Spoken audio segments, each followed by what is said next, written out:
London's elite mocked Arthur Pendergast as the stuttering fool, a trembling recluse whose father couldn't bear to watch. When Lady Amelia rejected a wealthy viscount to marry this worthless noble, the ballroom erupted in cruel laughter.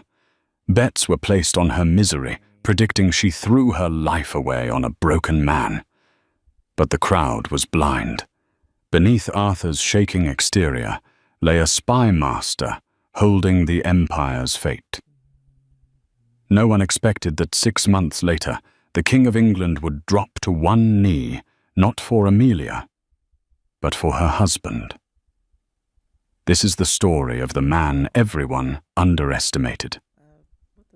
The year was 1789, and the air inside the Duchess of Devonshire's ballroom was thick enough to choke a commoner.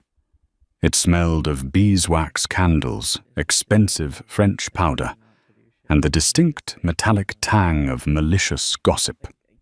Lady Amelia Hartwell stood near the periphery of the dance floor, her fingers tightening around her fan, until the ivory ribs threatened to snap. At 21, Amelia was already nearing the dangerous age of spinsterhood by London standards. She was beautiful, certainly possessed of dark, intelligent eyes, and a spirit that her father, the Earl of Somerset, frequently complained was too sharp for a woman's own good. But she was also poor. Her father's gambling debts were the worst kept secret in the peerage. She needed a match, and she needed one tonight. "Smile, Amelia," her mother hissed, pinching her arm through the silk of her sleeve. "Lord Reginald is approaching." Lord Reginald Sterling, the Viscount of Wrexham. He was handsome, in the way a statue is handsome, cold, hard, and utterly hollow. He was also rich enough to buy the Somerset estate 3 times over. He swept toward them, the crowd parting like the Red Sea. "Lady Amelia," Reginald said, bowing low. His eyes didn't meet hers. They scanned her body like a merchant inspecting a broodmare. "You look adequate this evening. The blue suits you, though I dare say red, would have hidden your blush better when I tell you my news." "And what news is that, my lord?" Amelia asked, keeping her voice steady. "I have spoken to your father. He has agreed. We are to be married before the month is out." He said it loudly. Too loudly. Heads turned. Fans snapped shut. It wasn't a proposal. It was a proclamation of ownership. Amelia felt the blood drain from her face. "My lord, surely such a conversation should happen in private." "Why?" Reginald laughed, a sharp, barking sound. "Everyone knows the Earl's situation. I am doing your family a charity, Amelia. You should be curtsying." The humiliation burned hot in her chest. The surrounding nobility tittered behind their hands. She was being sold right here on the parquet floor, and he expected gratitude. It was then that the glass shattered. A waiter navigating the edge of the crowd had collided with a guest. A tray of champagne flutes crashed to the floor. The guest in question stood frozen champagne soaking his worn velvet coat. It was Lord Arthur Pendergast. The room went silent, then erupted into fresh titters. Arthur was the second son of the late Duke of Ashbourne, but he was nothing like his formidable ancestors. He was 25, pale, with messy sandy hair, and spectacles that always seemed to be sliding down his nose. He had a severe stutter and was rumored to be simple. He spent his days in libraries and his nights presumably avoiding human contact. He was the worthless noble. "Look at him," Reginald sneered, pointing a manicured finger. "Pendergast the puddle. Can't even walk without causing a disaster. Someone ought to sweep him up with the glass." Arthur was trembling. He bent down, trying to pick up the shards with his bare hands. I am so sorry." He stammered, his face a mask of misery. A shard cut his finger. A drop of bright red blood welled up. "Leave it, you fool," Reginald shouted, clearly enjoying having 2 victims tonight. "You'll only make it worse. Go home, Arthur, if you can remember the way." The laughter was cruel, raucous, and unforgiving. It was the sound of a pack of wolves turning on the weakest member. Amelia looked at Reginald, his face twisted in a bully's glee. Then she looked at Arthur, kneeling in the wine and glass, clutching his bleeding hand, his eyes squeezed shut against the mockery. Something inside Amelia, that sharp spirit her father hated, snapped. She didn't want safety. She didn't want Reginald's money if it came with his cruelty.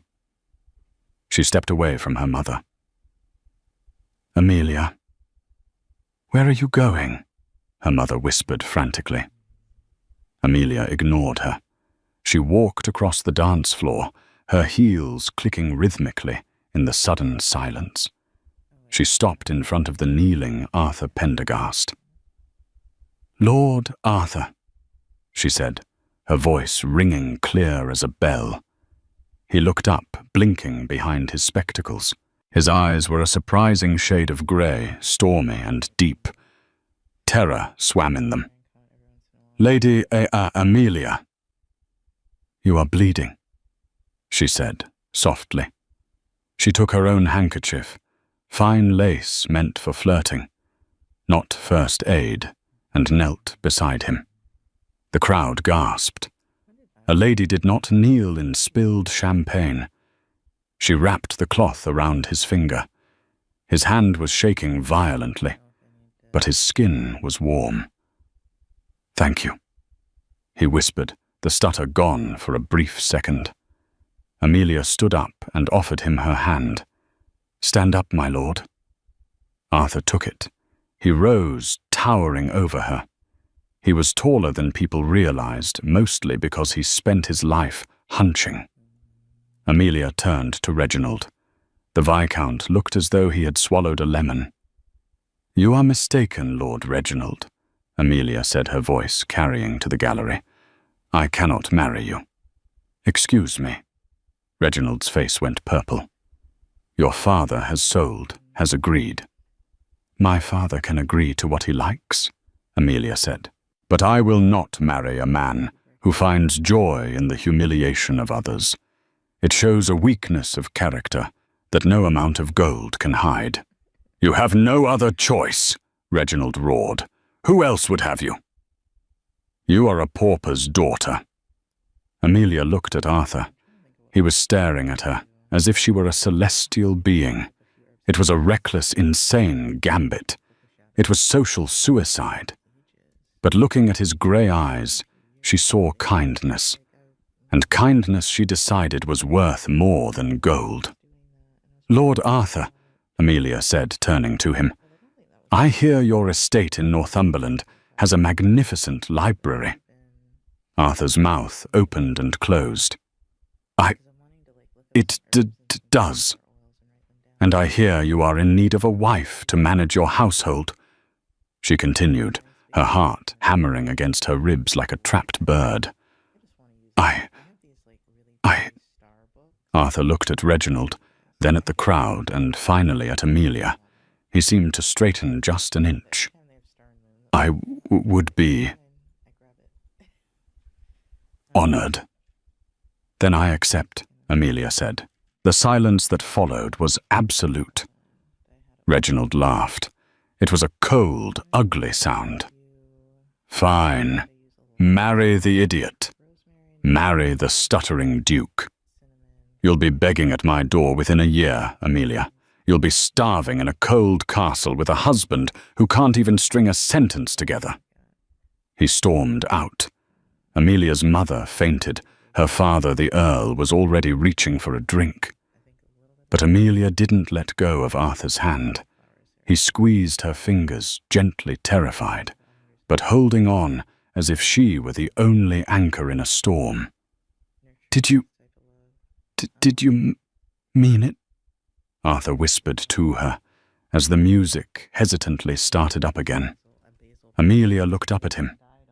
She had just destroyed her life. She had married the laughing-stock of London. But for the first time in years, she felt free. "Yes, Arthur," she said. "I meant it. Take me home." The carriage ride to Northumberland took 4 days. 4 days of silence. They were married 3 days after the ball in a ceremony so small it was almost clandestine. The vicar rushed through the vows. Her father didn't attend. He had sent a letter disowning her for foolishness beyond measure. Arthur sat opposite her in the carriage reading a book. He barely spoke, only offering her food or water with a shy, trembling hand. When he did speak, the stutter was so severe it was painful to watch. He seemed to shrink into himself, terrified of offending her. Amelia spent the journey staring out the window, watching the lush green of the south give way to the harsh, craggy moors of the north. "What have I done?" she thought. Reginald was cruel, but he was powerful. I am now the wife of a man who is afraid of his own shadow. They arrived at Blackwood Manor at dusk. It was an imposing structure of dark stone perched on a cliff overlooking a churning grey sea. It wasn't the ruin Reginald had predicted, but it was austere, cold, lonely. The staff were few, an elderly butler named Higgins and a stern housekeeper, Mrs. Graves. They looked at Amelia with suspicion. "Welcome home, my lady," Arthur stammered as he helped her down. "It is not much, but it is safe." Their first month was a study in isolation. They had separate bedrooms. Arthur spent his entire day in the West Wing, his study, and forbade anyone from entering. "He plays with his toy soldiers," Mrs. Graves told Amelia one morning while pouring tea. The housekeeper's tone was dripping with disdain for her master. Hours and hours in there, moving little pieces on a map, like a child. Amelia felt a flush of anger. "He is your master, Mrs. Graves. You will speak of him with respect." Mrs. Graves curtsied, but the smirk remained. "As you say, my lady. But the village calls him Mad Arthur. They say he talks to ghosts in there." Amelia decided she had had enough. She was the mistress of this house, and she would not live with a stranger. One rainy Tuesday, she waited until Arthur went down for his meager dinner. He sat at the end of the long table, staring at his soup. "Arthur," she said. He jumped his spoon, clattering. Yes. Why do you hide from me?" He looked down. I do not wish to bore you. I know why you married me. To escape him. You do not need to pretend to like me." His self-loathing was so palpable it broke her heart. "I am your wife, Arthur. We are partners, or we should be." She paused. "Mrs. Graves says you play with toy soldiers all day.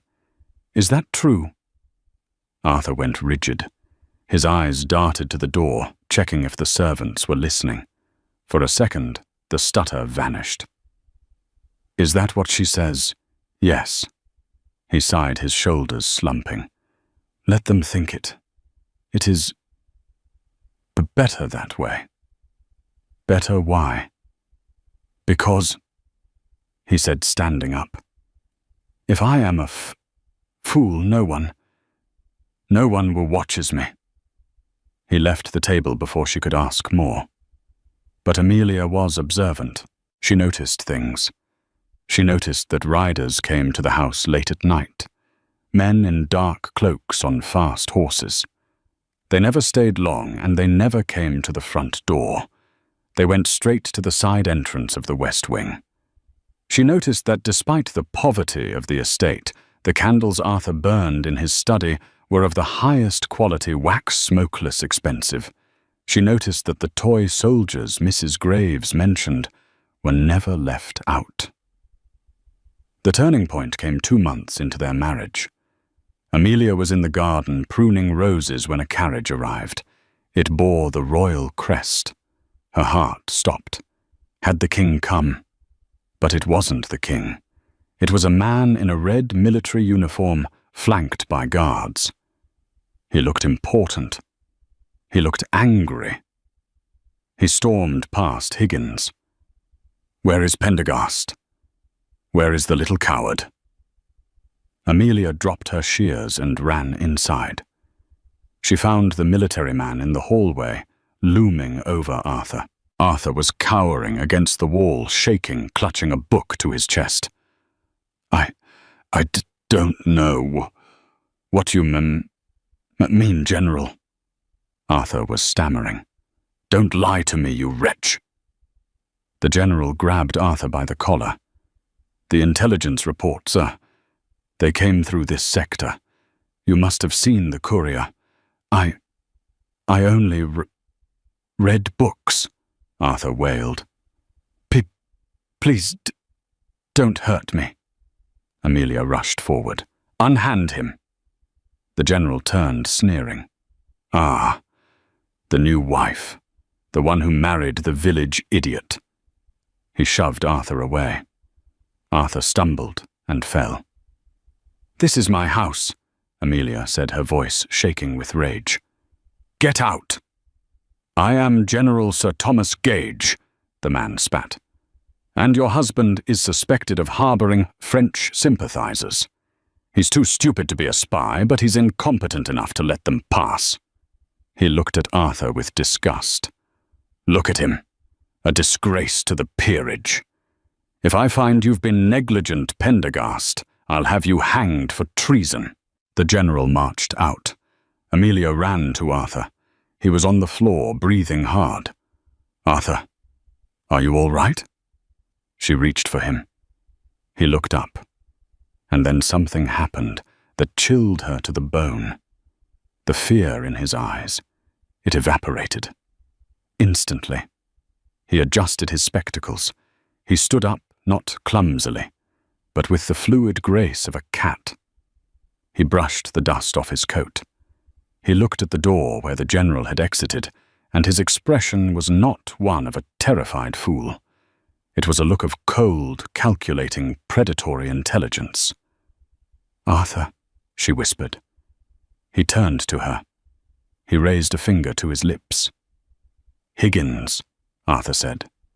His voice was deep, smooth. There was zero trace of a stutter. "Prepare the carriage. The general is heading into a trap at the chaotic junction near York. I need to get a message to London before he destroys 3 months of my work." Amelia stared at him. You don't stutter." Arthur looked at her, a wry, sad smile playing on his lips. "No, Amelia, I don't." He walked over to her, taking her hands. His grip was firm, confident. "I apologize for the deception. But you have married the most dangerous man in England, and right now we have a war to win."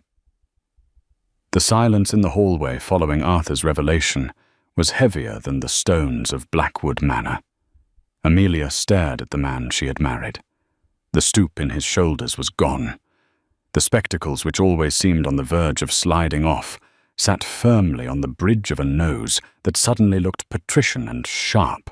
His eyes, previously clouded with feigned anxiety, were clear grey and devastatingly intelligent. "You're a liar," Amelia breathed, taking a step back. The betrayal stung more than Reginald's cruelty ever could. She had given up her life for a man who didn't exist.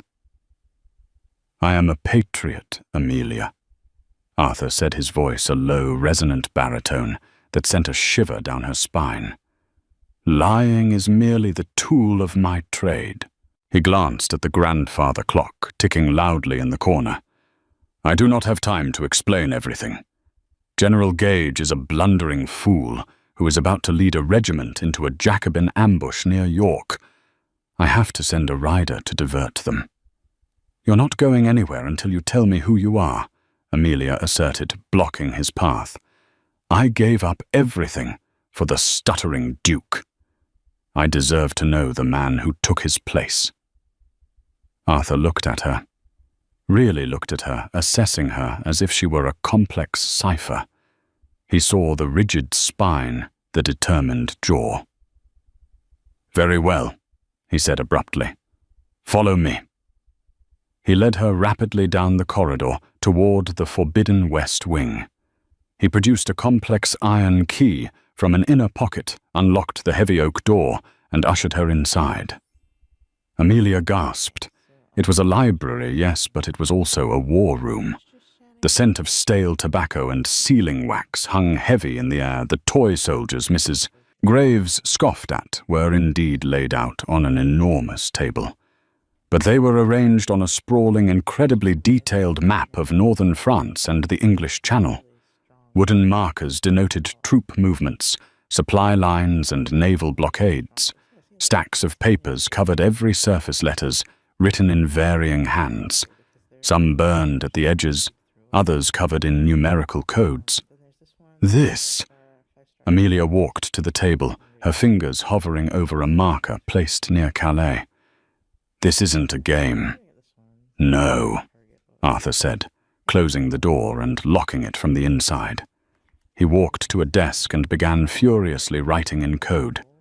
"Europe is burning, Amelia. The French Revolution isn't just removing heads in Paris. It's an ideological contagion they intend to spread here. There are sympathies in London. Powerful men who think chaos is a ladder." He looked up from his writing. "My job, my real job, entrusted to me by Prime Minister William Pitt himself, is to ensure that contagion doesn't cross the Channel. I run the northern network of intelligence. Every piece of information from the Scottish border to Yorkshire comes through this room." Amelia felt dizzy. But the stutter, the clumsiness at the ball, the fear. Arthur finished the note and sealed it with a plain wax stamp. "Think, Amelia. Who suspects the village idiot, who guards their tongue around the stuttering fool who spills champagne on himself? I am invisible because I am pathetic. People say things in front of me they would never say in mixed company because they think I am too stupid to understand." He walked over to her, his expression softening slightly. "Reginald was right about one thing at the ball. I was useless, until I realized my weakness could be a weapon. I have stopped 3 assassination attempts on the king's life in the last 2 years, all because conspirators discussed their plans while I was supposedly cowering in a corner nearby." Amelia looked around the room again, seeing it with new eyes. The loneliness, the late-night riders, the isolation. "And me," she whispered. "Was I just camouflage, a prop to make the performance more convincing?" Arthur stopped. The cool, calculating spy master veneer cracked.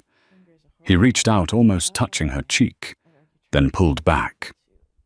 "When you knelt in the glass at the Duchess's ball," he said softly, his natural voice thick with emotion, "you were the bravest person in the room. I have faced French dragoons who terrified me less than that moment. You saw a broken thing and tried to fix it. I didn't marry you for camouflage, Amelia.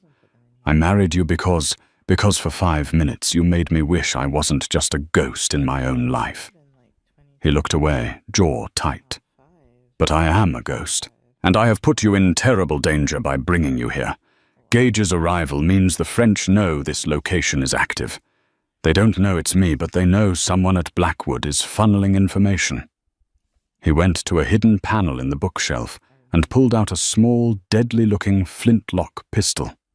He pressed it into her hand. "Higgins is taking this message to the courier. I must go to the coast to meet an asset arriving from Boulogne.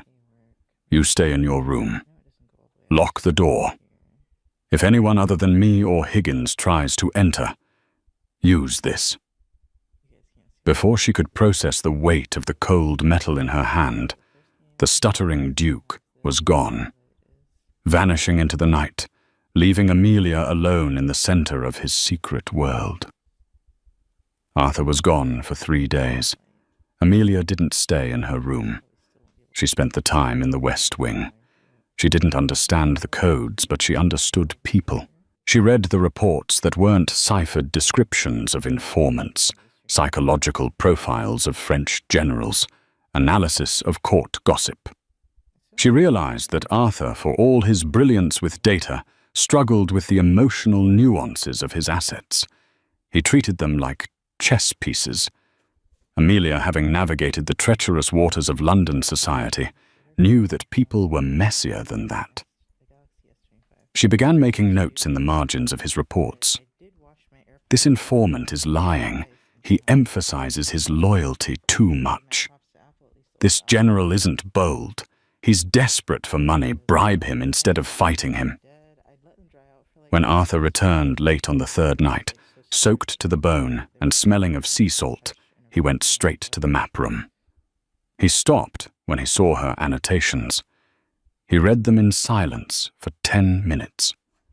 Amelia sat in a chair, the pistol still hidden in the folds of her dress, waiting for him to dismiss her interference. Instead, he looked up a strange light in his grey eyes.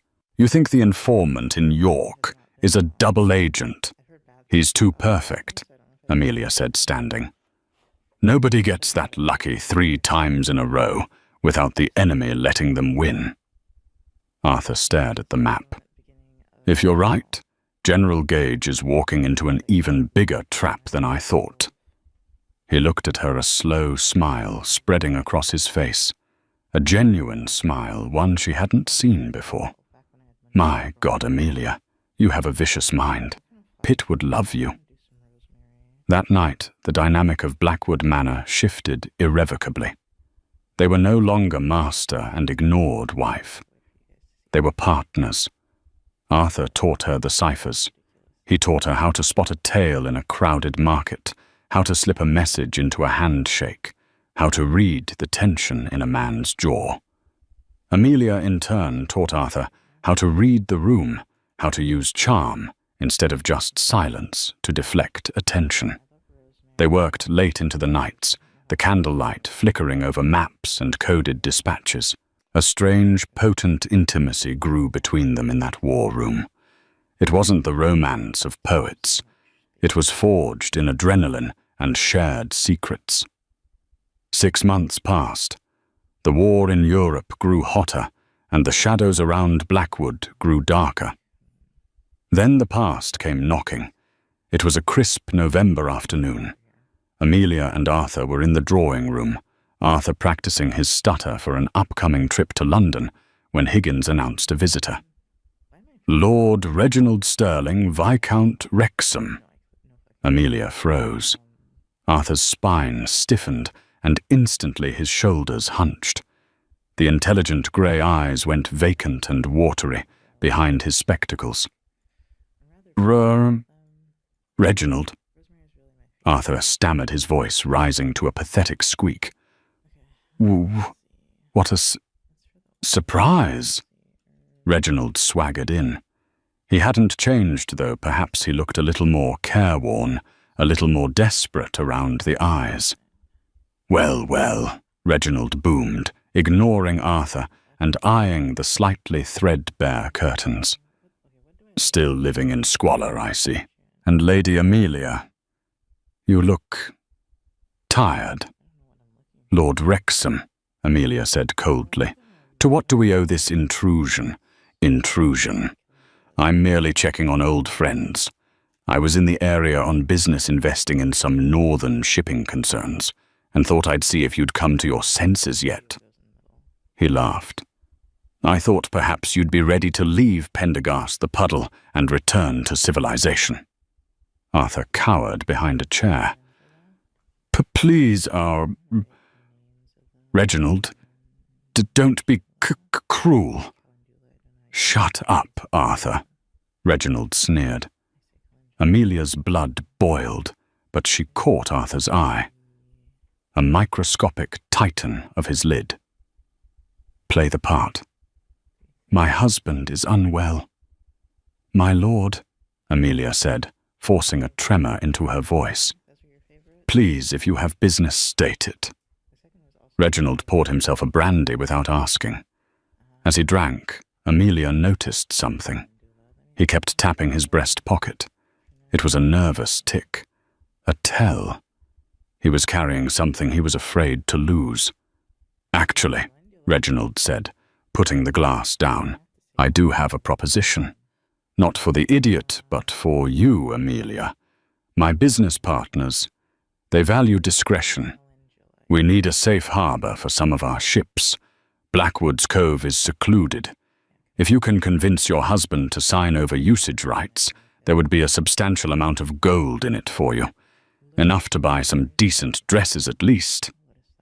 It was a bribe. But for what smuggling Arthur began to loudly knock his knees together, creating a distraction. I don't understand, but business," he wailed. Reginald rolled his eyes and turned to shout at Arthur. In that split second, Amelia made her move. She feigned a dizzy spell, stumbling toward Reginald.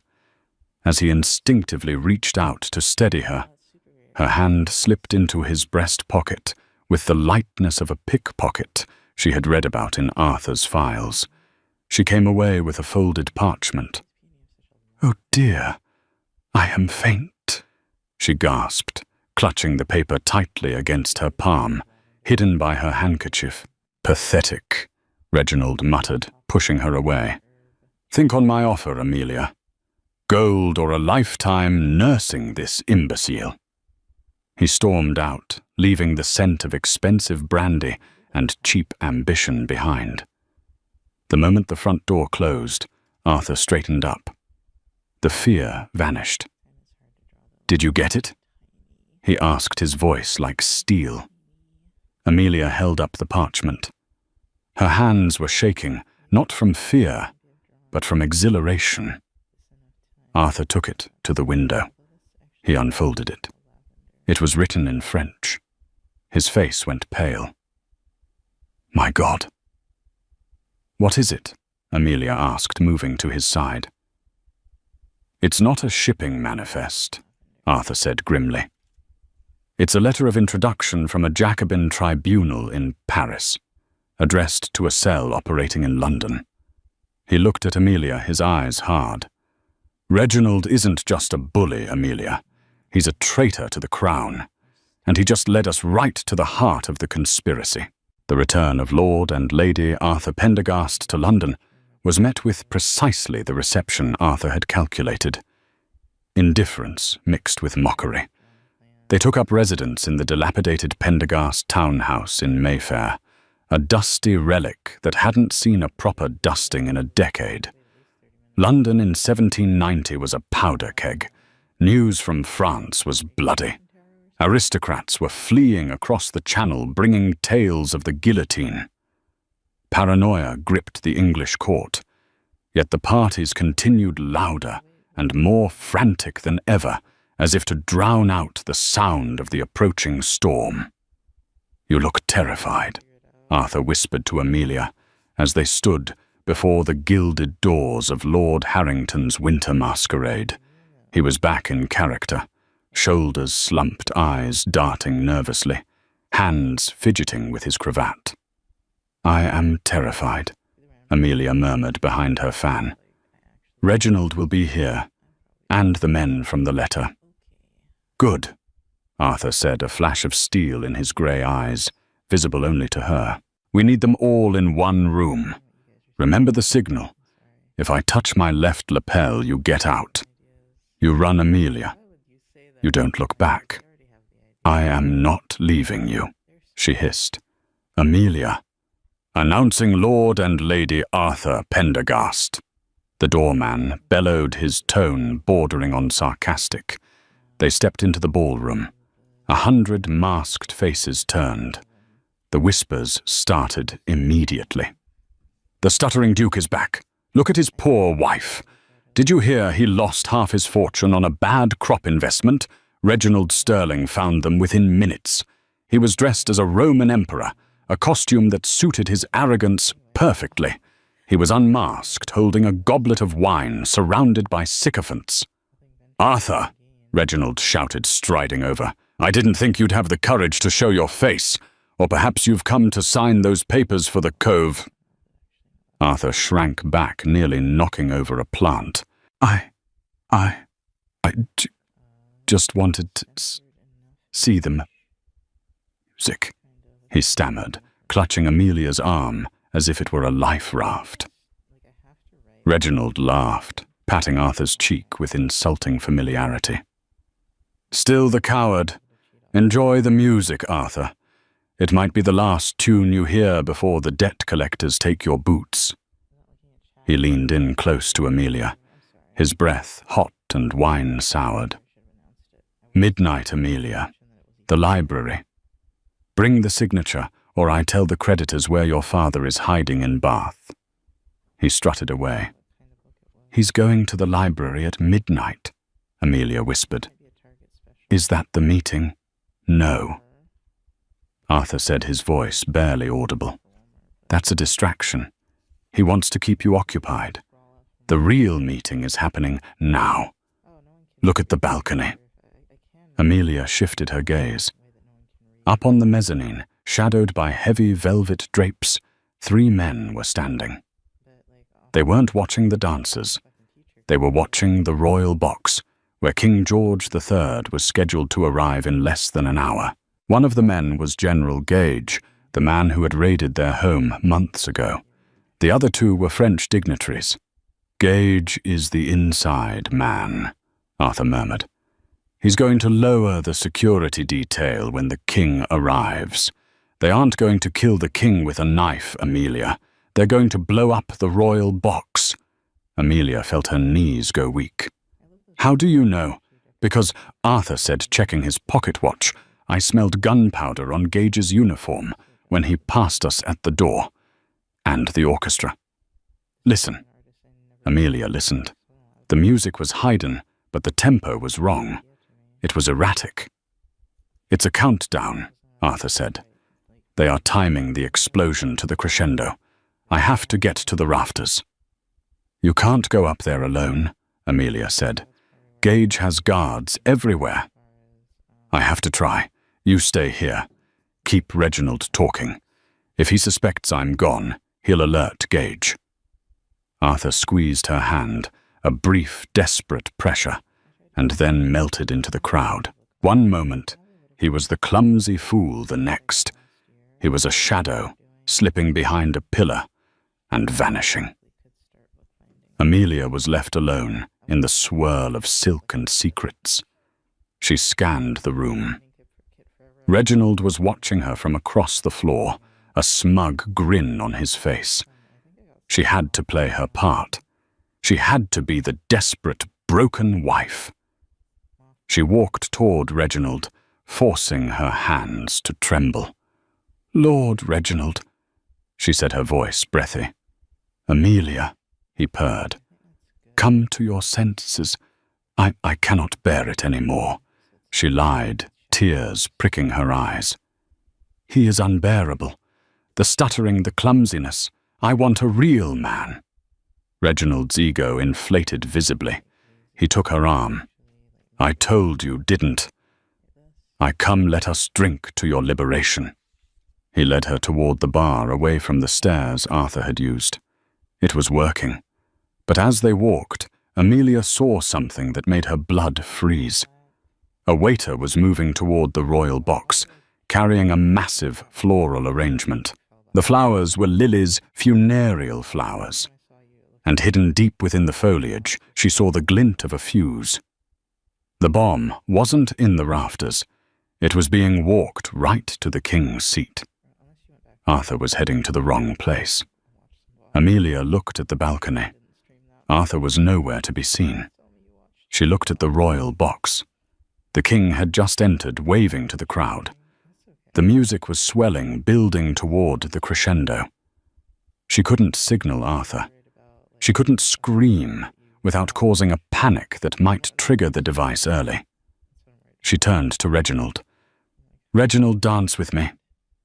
"What?" He blinked. "Dance with me. Now. Right in the center of the floor. Show everyone that I am yours." Reginald, blinded by vanity, grinned. "With pleasure." He swept her onto the floor. Amelia maneuvered him. She needed to get close to that waiter. The music grew louder. Da-da-da-dum. The waiter was passing the edge of the dance floor. "Spin me," Amelia cried. Reginald spun her. Amelia used the momentum. She let go of his hand. She didn't spin. She launched herself. She collided with the waiter. It was a scandalous, horrific breach of etiquette. The waiter fell. The vase shattered. The flowers scattered. And the bomb, a crude iron sphere with a sizzling fuse, rolled out onto the polished floor, right at the feet of the horrified dancers. The music stopped. The scream stuck in everyone's throat. Reginald stared at the bomb. "What the—" "Get down." The voice didn't come from the floor. It came from the chandelier.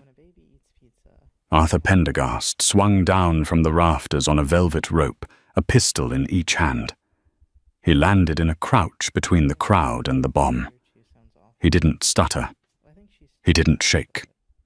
With a motion too fast to follow, he kicked the bomb toward the open balcony doors. He raised his pistol and fired. The bullet hit the iron sphere mid-air as it sailed over the balcony railing. Boom! The explosion rocked the opera house, shattering the windows and showering the street below in fire and debris. But the ballroom was safe. Silence. Absolute ringing silence. Smoke drifted in from the balcony. Arthur stood in the center of the room, dust on his coat, his spectacles gone, his eyes blazing with a terrifying intensity. He looked at the king in the box above, then at General Gage on the mezzanine. "Secure the exits," Arthur roared, his voice, commanding and authoritative, echoing off the vaulted ceiling. "Nobody leaves." The ballroom erupted into chaos, but it was a controlled chaos, dictated by the man standing in the center of the floor. "Seize General Gage," Arthur commanded, pointing his remaining loaded pistol at the mezzanine. The royal guards, confused for only a fraction of a second, recognized the tone of absolute authority. They turned their muskets on the general. Gage went for his sword, but he was tackled by his own lieutenants, who realized the wind had changed. Reginald Sterling stood frozen, his face a mask of shock. He looked at the smoking balcony, then at the man he had bullied for years. "Arthur," Reginald whispered. You spoke." Arthur turned slowly to face Reginald. He seemed to grow 3 inches. The slouch was gone. The worthless noble had evaporated, leaving behind a predator. "Yes, Reginald," Arthur said, his voice dripping with icy disdain. "I did. And you are under arrest for high treason, conspiracy to commit regicide, and being a general bore." You can't," Reginald spluttered, looking around for support. "He's a madman. He's the village idiot. Arrest him." "I think not," a voice boomed from above. King George III stood at the railing of the royal box. He looked shaken but furious. "We saw what happened, Lord Wrexham. We saw Lady Amelia risk her life to stop that infernal device. And we saw Lord Pendergast save the lot of you." The king pointed at Arthur. "Approach, Pendergast." Arthur walked toward the royal box. He didn't shuffle. He walked with a military stride, confident and precise. He stopped below the king and bowed not the clumsy bow of a fool, but the sharp, deep bow of a servant of the crown. "Your Majesty," Arthur said clearly. "You have played the fool for a long time, Arthur," the king said, leaning over. "Prime Minister Pitt told me he had a ghost in the north. I did not realize the ghost was you." "It was necessary, sire," Arthur replied. "The enemies of England do not fear a stuttering man. They speak freely around him." Arthur turned back to the crowd. His eyes locked on Amelia. She was still on the floor, surrounded by shattered glass and lilies, her dress torn, her hair wild. He walked to her. The crowd parted, terrified and awed. He offered her his hand. "Are you hurt?" he asked, his voice softening. The public commander vanishing to reveal the husband. "No." Amelia breathed, taking his hand. She stood up, her legs trembling. "You jumped from a chandelier." "I calculated the swing." Arthur shrugged, a ghost of a smile touching his lips. The rope was sturdy. Reginald was being dragged away by the guards. He was screaming, "It's a trick! It's all a trick!" Arthur stopped the guards with a raised hand. He walked over to Reginald. "One thing, Reginald," Arthur said, leaning in close. "You called me worthless. You called my wife a pauper. But remember this as you rot in the tower. The worthless noble outsmarted you every single day for 2 years. And the woman you mocked, she has more courage in her little finger than you have in your entire lineage." Arthur nodded to the guards. "Take him away." As Reginald was hauled out, the room remained silent. The entire peerage, the dukes, the earls, the ladies who had laughed behind their fans, stared at Arthur and Amelia.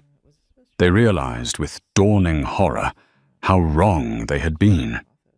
They realized that while they were dancing, Arthur Pendergast had been holding up the sky. The king cleared his throat. "Lord Arthur," the king called out. Arthur turned. "It seems we owe you a debt," the king said, "and your wife as well. Come up to the box. We wish to drink with the man who saved our life."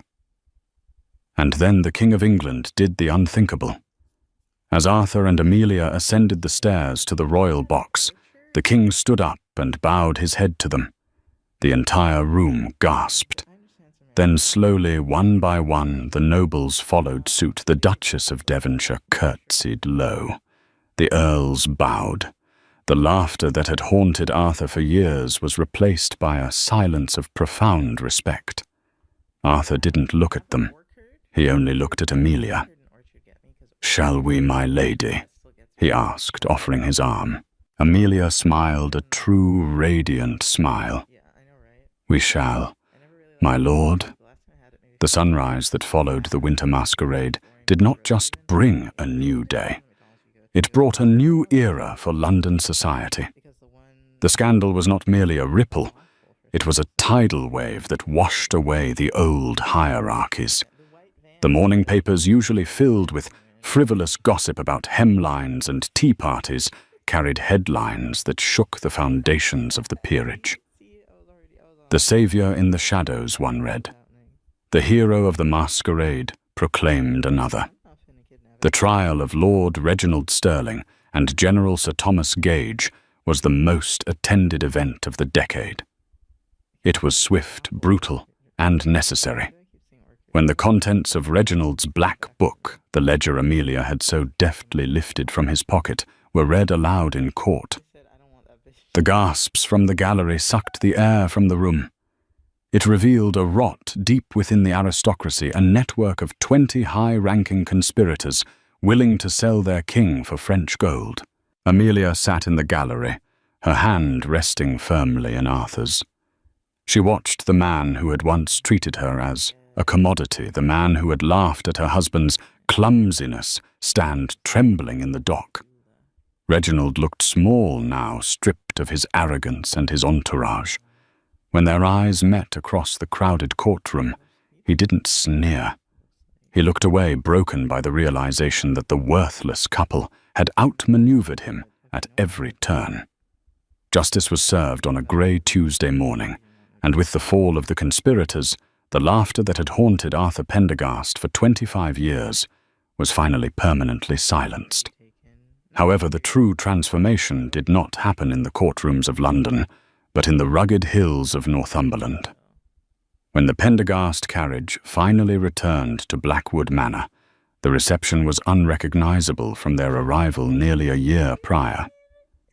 There were no whispers of Mad Arthur or the stuttering Duke. As the carriage wound its way through the village capitoffs, were doffed and cheers rang out. The locals, once suspicious and mocking, now lined the streets to catch a glimpse of the Lion of Ashbourne and his formidable wife. The manor itself underwent a metamorphosis. The crown, in gratitude for the lives saved and the treason exposed, granted Arthur a stipend that far exceeded the needs of the estate. The cold, damp stones of Blackwood were warmed by roaring fires in every hearth. The threadbare curtains were replaced with velvet, and the leaking roof was patched with slate. Even the staff had changed. Mrs. Graves, the housekeeper who had once looked down her nose at her childish master, now treated Arthur with a reverence usually reserved for deities.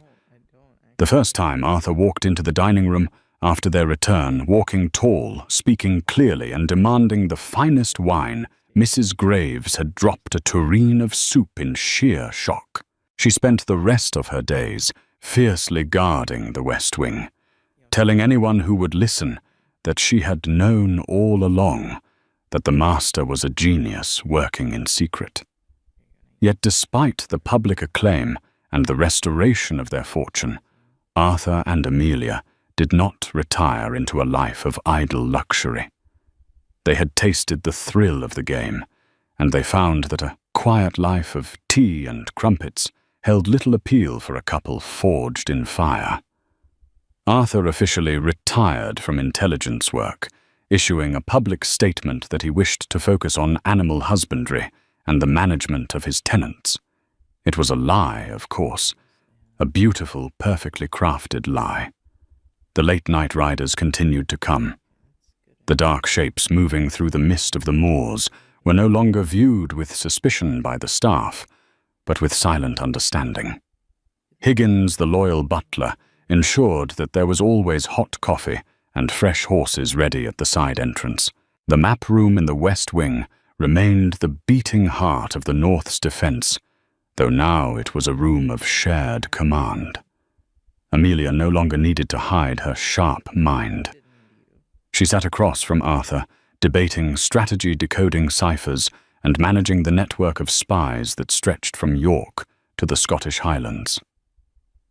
3 years passed in this dangerous, exhilarating rhythm. It was a snowy evening in December when the next chapter of their lives beckoned. The wind was howling off the North Sea, battering the stone walls of the manor, but inside the library it was warm and still. Amelia sat in a high-backed armchair near the fire. On her lap sat a toddler with unruly, sandy hair and eyes the color of a stormy sea. William Pendergast, named in honor of the Prime Minister, who had trusted his father when no one else would. The boy was happily chewing on a wooden chess piece, oblivious to the weight of the legacy he had been born into. Arthur sat at his massive oak desk, the surface covered in dispatches from Vienna and Berlin. He wasn't hunched. He was leaning back, watching his wife and son with an expression of profound peace that his younger self would never have believed possible. He broke the silence, his voice a deep, resonant baritone that still sent a thrill through Amelia's heart. "The courier brought something else tonight, Amelia. Something from the Foreign Office." Amelia looked up gently, prying the white knight from William's grip. "Oh, more rumors of unrest in the colonies." "No," Arthur said, standing and walking toward the fire. He leaned against the mantel, the flames casting dancing shadows across his face. A request. They need an envoy in Paris. The revolutionary government is unstable, and the crown needs eyes on the ground. Someone who can play the part of a wealthy, uninterested aristocrat while listening to the whispers in the salons. He paused, looking down at his son. It is a diplomatic cover, of course, but it is deep cover. It would mean living in the viper's nest. Amelia set William down on the rug, where he immediately began an assault on the coal scuttle. She stood and walked to her husband, placing her hands on his chest. She could feel the steady, strong beat of his heart. "Is it dangerous?" she asked, though she already knew the answer. "Always," Arthur replied, his eyes searching hers. "Paris is a powder keg. One spark and the whole city burns. I told them I would have to discuss it with my wife. I told them I have a son now, and that perhaps my days of jumping from chandeliers are behind me." Amelia smiled, a slow, knowing smile. She reached up and adjusted his collar, a habit from their days of pretending now, a gesture of intimacy. "You are a terrible liar, Arthur Pendergast," she said softly. "You miss the edge. You miss the moment when the air changes, and you know you are the only one who sees the truth." Arthur chuckled, capturing her hand and kissing the palm. "Perhaps, but I would not go without you, and I cannot ask you to bring William into a city on the verge of madness." "We do not leave family behind," Amelia said firmly, "and we do not shy away from duty. If the king needs the Lion of Ashbourne in Paris, then Paris is where we shall go. Besides," she glanced at William, who was now triumphantly holding a piece of coal, "someone needs to ensure you don't get captured by a soprano at the opera again." Arthur laughed, a rich, full sound that filled the cavernous room, chasing away the last lingering ghosts of the lonely, stuttering boy he had once been. "I suppose I have no choice then," he said, pulling her into an embrace. "The desperate bride commands it." "The partner commands it," she corrected, resting her head against his shoulder. They had started as a cruel joke, a punchline whispered behind fans in a London ballroom, a marriage of convenience between a pauper's daughter and a village idiot. But as they stood there, framed by the firelight, Arthur and Amelia knew the truth that the world was only just beginning to understand. They hadn't just survived the laughter. They had conquered it. They had turned their weaknesses into weapons and their shame into armor. They had fooled the world to save it, and in doing so, they had found the only thing that truly mattered. The worthless noble and the woman who saw his worth were ready for their next adventure. And this time, they would face the darkness exactly as they had faced the ballroom together. What a journey. From the humiliating ballroom floor to the heights of heroism. Arthur and Amelia proved that true worth isn't found in titles or gossip, but in courage and loyalty. They fooled the world to save it. If you enjoyed the story of The Silent Duke, please give this video a thumbs up. It really helps the channel grow and lets me know you want more historical dramas like this. Do you think you could have kept a secret like Arthur's for that long? Or would you have cracked under the pressure? Tell me in the comments below. I read every single one. And don't forget to subscribe and hit that notification bell so you never miss a story. We have plenty more tales of underdog nobility, secret romances, and epic twists coming your way. Thanks for listening, and I'll see you in the next story.